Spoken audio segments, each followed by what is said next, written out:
Bonjour Arthur. Eh bien, bonjour Anne-Marie. Alors, le matin, tu es plutôt thé ou café? Ça dépend des matins, mais je te dirais plutôt café bien fort. D'accord.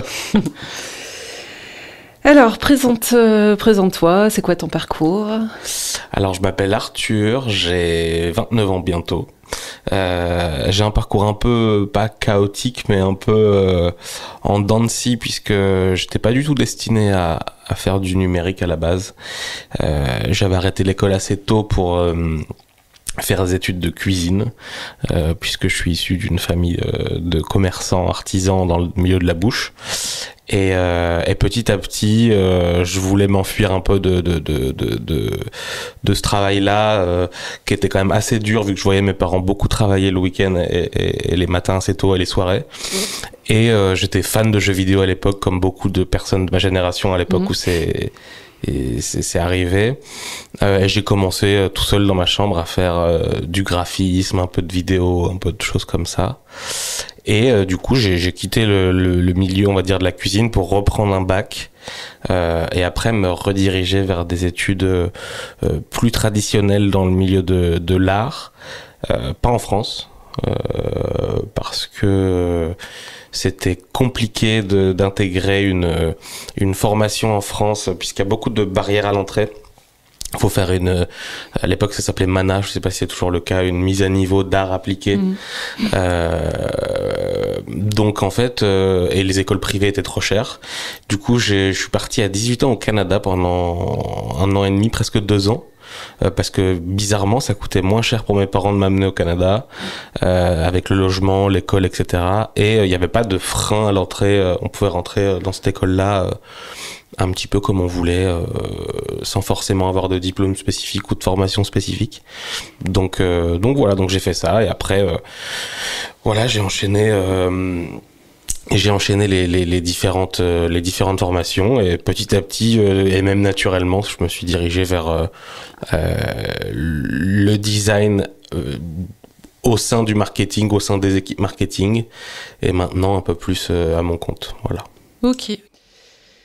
Et du coup, tes clients, c'est qui? Aujourd'hui, en gros, pour faire le lien entre ce que j'ai dit avant et mes clients, en sortant d'études, je me suis mis à mon compte en auto-entrepreneur. Après ça, du coup, j'ai monté une première boîte avec 3 associés, une petite agence de com avec un côté très éthique où on faisait de la réinsertion sur des gens qui sortaient de prison dans des quartiers défavorisés. À Reims, pour le coup, on a commencé là-bas, après on a fait ça à Paris. Ça a duré 1 an et demi, 2 ans. Et après, j'ai refait une autre boîte en sortant d'une expérience en start-up, qui est ma boîte actuelle aujourd'hui, qui s'appelle Mazette, et qui est une agence de design et de développement web, on va dire, pour les startups et les scale-up, donc des startups qui ont levé beaucoup d'argent, pour les aider à, on va dire, mieux gérer leur transition numérique, être toujours à la pointe des besoins de leurs clients, et leur permettre d'avoir plus de business. Donc en gros, on est un peu l'agence tout risque pour des grosses boîtes. Je vais en citer quelques-unes. Conto, la néobanque, il va avoir Exotrail, c'est une boîte qui crée des satellites avec la NASA, mais aussi des toutes petites boîtes, des startups de 2 personnes, je sais pas moi, une assurance pour les chiens, une application médicale, mais toujours dans le milieu de la startup. Et plus spécifiquement axé sur le logiciel. Nos clients, c'est du logiciel en ligne en France ou à l'étranger, quoi. D'accord. Et vous êtes combien de salariés, de gérants, je sais pas? On était 4 associés à la base, donc c'était il y a 2 ans. On s'est séparés, nos routes se sont séparées avec un des cofondateurs pour diverses raisons. Et petit à petit, on s'est reconcentré nous sur notre noyau fort des trois restants, et on a un peu pivoté parce qu'au début on était plus une communauté d'indépendants sur une même structure, et là on s'est vraiment recentré sur un système un peu plus agence traditionnel, toujours en gardant ce côté communauté d'indépendants, parce que on est fan du modèle économique de l'auto-entrepreneur qui est un peu le modèle du futur. Et aujourd'hui, on est quatre associés, puisqu'on a fait rentrer Rosie qui est notre nouvelle chargée de projet associée. On avait 3 alternants qu'on a les 3 passés en CDI. On a encore 2 alternants et on vient d'embaucher encore une chargée de projet. Donc aujourd'hui, on est 9 déjà en 2 ans. Donc voilà, et on est à La Rochelle. D'accord, ok. C'est un marché où il y a beaucoup de concurrents, j'imagine. Ouais, il y a vraiment beaucoup de concurrence. Après, il y a de la concurrence, mais il y a beaucoup de demandes aussi. Donc concrètement, ça s'équilibre assez facilement. Et chaque agence, je vais appeler ça agence, même si on n'aime pas le terme là, mais chaque acteur du marché a son positionnement un peu particulier. Nous, c'est vraiment le logiciel. Nos clients, il y en a, ça va être les banques, d'autres ça va être plutôt les startups dans le milieu du service, etc. Mais il y a de la concurrence, mais il y a de la place pour tout le monde. Ok. Et du coup, pourquoi le BHZ ? Ma belle famille habite à côté d'ici, à Ploubert. Et moi, quand je suis arrivé en Bretagne, j'étais jamais venu en Bretagne avant ça. Et au tout début, c'était très compliqué de trouver une bonne connexion Internet. Moi, je travaille que sur des logiciels en ligne où il me faut absolument la fibre, sinon je peux pas bosser. Donc, j'ai testé beaucoup de petits lieux et j'ai rencontré Rosen par l'intermédiaire de ma compagne. Et elle m'a parlé du cowork, que je suis venu une première fois, une deuxième fois. Et petit à petit, c'était le lieu le plus adapté aujourd'hui à mon activité à distance, quoi. D'accord. Et du coup, tu viens dans ce lieu-là depuis combien de temps ? Alors, c'est des vagues. Je dirais que ça fait quasiment 9 mois maintenant que je viens. Donc là, on est là depuis 1 mois à temps plein, quasiment. Mais sinon, c'était une semaine tous les 2 mois, par-ci, par-là. Okay. Et là, ça va s'accélérer juin, juillet, août, quasiment full-time, quoi. Ok. Et du coup, la Bretagne, les Côtes d'Armor, ça te plaît ? Ouais, ça me plaît beaucoup. Je vais rebondir sur ce qu'avait dit Rosen il y a quelques temps pareil sur le podcast. Elle avait dit c'est un faux cliché qu'il pleut tout le temps en Bretagne. Je rebondis dessus pour dire que c'est pas un faux cliché. Il pleut tout le temps en Bretagne. Non, je plaisante.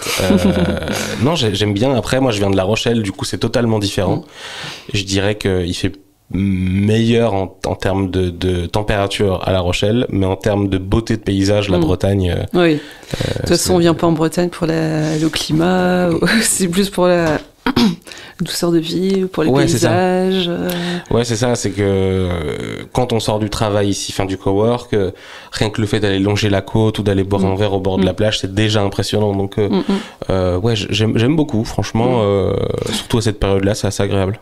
Puis on n'a pas des températures extrêmes, ni l'hiver, ni l'été, donc... Non, ça c'est vrai, c'est qu'on reste assez sur la même lignée toute l'année, quoi. Il n'y a pas trop d'écart. Ok. Du coup, ici, il y a beaucoup qui font à peu près ton métier. Alors, comme je te disais tout à l'heure, moi, je connais pas trop le vocabulaire. C'est un peu un monde étranger pour moi. Et du coup, ça te permet de connaître d'autres personnes, d'échanger des idées, etc. Ouais, carrément. Que ça soit dans le milieu du numérique ou même dans un milieu plus traditionnel, tu vois, par exemple, j'avais discuté un peu avec Anne-Cécile, on va avoir l'occasion nous aussi d'échanger. Après, oui, dans le milieu du numérique, il y a pas mal de monde, mais c'est justement ce qui est intéressant dans le coworking de manière plus générale. C'est l'échange, je trouve. Moi, je suis quelqu'un je suis un peu un animal sociable. Même si je parle pas beaucoup, j'ai besoin qu'il y ait des gens à côté de moi, du mouvement. Sinon, je m'endors et j'ai une perte de motivation en fait. Ouais. Et ça me rassure d'avoir des gens autour de moi. Ouais. Et oui, après, effectivement, j'ai déjà échangé avec Vincent, qui est la prof de philo et coach un peu, pas coach business, mais plus coach dans la vie. Gaël, producteur de podcast, etc. en fait, c'est hyper enrichissant parce que ça ouvre à la fois des opportunités pro, comme celle-ci de passer sur un podcast, mais en même temps des opportunités humaines, d'avoir des conseils sur la vie, d'échanger sur des bons petits spots, des trucs, et même rencontrer des humains avec des histoires différentes, quoi. Ok. Et t'as essayé d'autres endroits de télétravail en Bretagne, de coworking, en Bretagne, ailleurs. Ouais, je suis un peu bêta testeur, donc je teste beaucoup de spots de cowork. Je fais beaucoup de WeWork, qui est, on va dire, le plus gros réseau de coworking au monde, à Paris, ou quand je voyage à Montréal, ou des choses comme ça. Mais c'est vraiment différent, c'est que ça devient vite des usines à gaz où il y a 500 personnes dans un building. Moi, je suis assez fan parce que, comme je disais, tu peux rencontrer à la fois un mec qui travaille chez Google et qui est hyper enrichissant, mais en même temps rencontrer quelqu'un qui travaille tout seul, qui est, je sais pas moi, coach ou ostéo ou comptable ou quoi que ce soit, et ça t'apporte autant de richesse que quelqu'un qui bosse dans une grosse boîte ou quoi que ce soit. Donc il y a vraiment des profils extrêmement divers et variés. C'est ça qui est hyper intéressant en fait. Ok. Du coup, t'as eu l'occasion de visiter les Côtes d'Armor, le lieu, les Côtes de Granit Rose. Un petit peu, ouais. Ma compagne, quand on s'est rencontrés, habitait à Perros, donc c'était le spot à visiter directement. Donc toute cette rando entre Perros et, si je me trompe pas, Ploumanac, je crois. C'est très très très très beau. Donc ça, et après se balader au bord de l'eau. Moi j'ai vraiment un coup de cœur pour Île Grande pour le coup. Je trouve que quand la marée monte ou quand elle descend, cette espèce d'énorme plage où on a pied pendant 100 mètres, c'est hyper agréable. J'avais pas non plus l'habitude de voir une eau aussi turquoise, surtout à La Rochelle, qui est de l'eau un peu boueuse. Donc ça c'est trop cool aussi. Et on peut passer en 10 minutes de voiture à une corniche, à une grande plage ou une grosse forêt ou à des châteaux. Et puis on peut avoir les 4 saisons aussi très rapidement. Ouais, c'est ça. C'est comme dimanche dernier. Oui, exactement. Ok. Et du coup, pour finir, un petit mot pour l'équipe de la BHZ. Eh bien, déjà, merci parce que c'est hyper agréable déjà d'avoir un lieu où on se sent bien accueilli, où on est assez autonome en fait au final. On peut arriver quand on veut grâce à l'appli, ça je le souligne vraiment, mais le fait qu'on a besoin de personne pour pouvoir rentrer, s'installer, tout est hyper bien imaginé, la petite appli pour déverrouiller la porte, les codes Wi-Fi affichés partout, la machine à café toujours pleine, etc. Donc il y a un vrai sens de bien-être et de toujours prendre soin de ces coworkers ici, et c'est un lieu vraiment assez calme. Je merci et surtout merci pour les différents échanges avec tout le monde parce que Rosen hier m'a donné l'adresse d'un super spa qui s'appelle Rosemarine, si je peux passer le message qui vient d'ouvrir, qui est incroyable, vue sur mer, et hyper abordable en termes de prix. Et après, des super rencontres, Vincent, Gaël, toi, on aura sûrement l'occasion de rediscuter après. Et voilà, donc c'est cool de redynamiser une ville comme Lannion avec des cowork et avec d'autres activités. Et surtout que c'est pas forcément des milieux, je veux dire la province comme les Parisiens vont dire, où on peut trouver des manières de bosser dans le numérique, dans le digital. C'est assez compliqué de trouver. Là, ça commence à se démocratiser. Donc, franchement, c'est trop cool parce que ça ouvre des nouvelles opportunités de voyage et de travail nomade, quoi. Ok, bon. Un petit mot, non, rajouter en plus. Le petit mot en plus, merci Anne-Marie.